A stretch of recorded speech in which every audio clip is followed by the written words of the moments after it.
Hello student.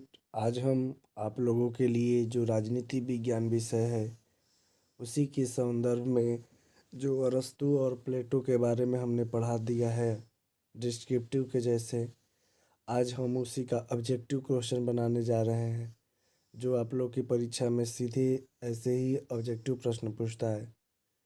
तो बच्चों देखिए, अरस्तु के बारे में हम लोग ऑब्जेक्टिव देखेंगे जिसमें कि पहला क्वेश्चन है कि अरस्तु के गुरु का नाम क्या था। जैसे ये बार बार प्रश्न पूछता है कि जो अरस्तु है उसके गुरु का नाम क्या था, तो अरस्तु के गुरु का नाम था बच्चों प्लेटो। क्योंकि हम बताए थे ना कि प्लेटो भले ही पहले विचारक है अरस्तु से, लेकिन उसने राजनीति से संबंधित कोई अपना नया विचार नहीं दिया। जो भी दिया वो कल्पना में दिया, इसीलिए वो जनक नहीं बना और अरस्तु जनक बन गया। इसीलिए अरस्तु को जानना सबसे बेहद जरूरी है। तो अरस्तु के गुरु था प्लेटो, ठीक है। क्योंकि प्लेटो की अकादमी का वो मस्तिष्क कहता था अपने गुरु, मतलब अरस्तु इतना ज़्यादा पढ़ने में तेज था कि प्लेटो अपने अकादमी का उसको मस्तिष्क कह देता था। ये बताए थे आप लोगों को। तो वही है प्लेटो जो अरस्तु का गुरु है, ठीक है। बच्चों, अरस्तु का बहुत एक इम्पोर्टेंस थियरी है या थॉट है जो है कि दास्ता। दास्ता कैसा बताया, देखिए दास्ता को देखते हैं हम लोग। दास्ता मतलब दास, और दास का मतलब होता है कि जो लोगों की सेवा करते हैं, जो मालिक की सेवा करते हैं। अरस्तु ने दास्ता को कैसा बताया, तो अरस्तु ने दास्ता को देखिए प्राकृतिक बताया। देखिए एक मानवकृत होते हैं जो कृत्रिम होते हैं, और एक युद्ध से होते हैं, गुलाम होते हैं। मतलब युद्ध में हारे हुए व्यक्ति को भी लोग गुलाम बना लेते हैं। ये एक गुलाम होते हैं जो पीढ़ी दर पीढ़ी चले आते हैं। एक कृत्रिम होते हैं जो लोग अपनी सुख सुविधा के लिए बनाते हैं। और एक प्राकृतिक, तो अरस्तु ने प्राकृतिक बताया। कहा था अरस्तु ने क्या कि जो दास होते हैं वो प्रकृति ने ही उनको दास बनाकर भेजता है। जैसे कि ये नहीं कहते कि मतलब कि वो बांटने का प्रयास किए थे। कहते कि देखिए, व्यक्ति जब जन्म लेता है तो उसके पास दो गुण होते हैं, ठीक है। और दो गुण क्या होते हैं कि एक व्यक्ति विवेकी होता है और एक विवेकहीन होता है। तो वो कहता है कि विवेकहीन व्यक्ति का जीवन बड़ा ही नीरस बन जाता है। तो वो मालिक के साथ रहते रहते एक दिन क्या कर देता है, वो भी गुलामी से मुक्त हो जाता है। तो इसलिए प्राकृतिक बताया। कहा प्राकृतिक ने कि जैसे कि प्राकृतिक ने जो कमियां बनाया है उसके अंदर, वो कमियां जिस दिन पूरा हो जाएगा उसी दिन प्राकृतिक दास्ता से वो मुक्त कर देगा राजा, ठीक है। याद रखिएगा कि दास्ता को मुक्त भी करने की बात कहा और दास्ता को उसने प्राकृतिक भी बताया। फिर है कि अरस्तु ने क्रांति के बारे में क्या कहा। क्रांति जो सबसे बड़ा तो इसका और स्टेटमेंट्स है, यह है क्रांति। क्रांति के बाद में क्या कहा कि जहाँ क्रांति खून खराबी है नहीं, जहाँ पे शासन सत्ता में प्रणाली में परिवर्तन, यानी लोगों का समूह नहीं। तो ये वाला ऑप्शन जो है वो सही है। वो कहता था कि शासन प्रणाली मतलब जानते हैं क्या होता है कि संविधान में परिवर्तन, यानी जिस देश में शासन प्रणाली में परिवर्तन किया जाता है उसी को क्रांति कहते हैं। तो अरस्तु ने कहा था कि शासन प्रणाली या शासन संविधान में परिवर्तन ही क्या है, संविधान में परिवर्तन ही क्या है, क्रांति है, ठीक है। फिर है कि किसने कहा राज्य अच्छे जीवन के लिए आता है। देखिए राज्य अच्छे जीवन के लिए कौन कहा था कि राज्य अच्छे जीवन के लिए आता है, तो ये अरस्तु ने कहा था। अरस्तु ने क्यों कहा था कि देखिए राज्य जो है ये परिवार का ही विस्तृत रूप है। ये भी याद रख लीजिए, क्वेश्चन छूट गया है।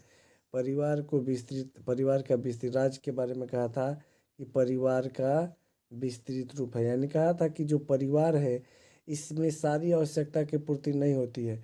तो एक समय के बाद यही परिवार का रूप बदल जाता है और ग्राम बनता है, गांव से समाज बनता है, समाज से राज्य बन जाता है। यानी राज्य कब आता है, अच्छे जीवन के लिए नहीं। यानी प्लेटो ने कहा कि परिवार में जो आवश्यकता की पूर्ति नहीं होती, गांव में अच्छे आवश्यकता की पूर्ति नहीं होती, वो राज्य पूरा करता है। इसीलिए राज्य क्या होता है, अच्छे जीवन के लिए आता है। फिर संविधान का वर्गीकरण किसने किया, जो संविधान है संविधान का वर्गीकरण किया था अरस्तु, ठीक है। बताया है कि 158 देशों के संविधानों का अध्ययन किया और संविधान करके तीन भागों में शासन को बांटा था। जो थ्योरी में आप लोग पढ़े ही हैं कि तीन भागों में बांटा था, जिसमें क्या बोला था कि राजतंत्र, कुलीन तंत्र और प्रजातंत्र।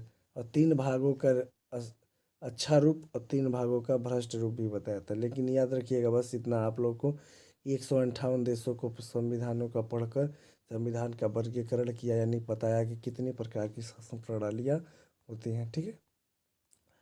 फिर है कि अगला है कि परिवार में किसको शामिल किया। अरस्तु ने परिवार में किसको शामिल कहा कि परिवार में होंगे कौन, पति पत्नी, माता पिता, दादा दादी, या पति पत्नी बच्चे और दास।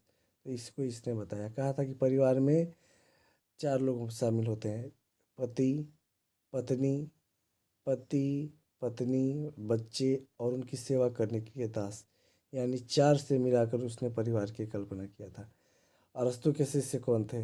अरस्तु के शिष्य जानते हैं कौन थे, तो ये विश्व विजेता सिकंदर महान थे। ठीक है।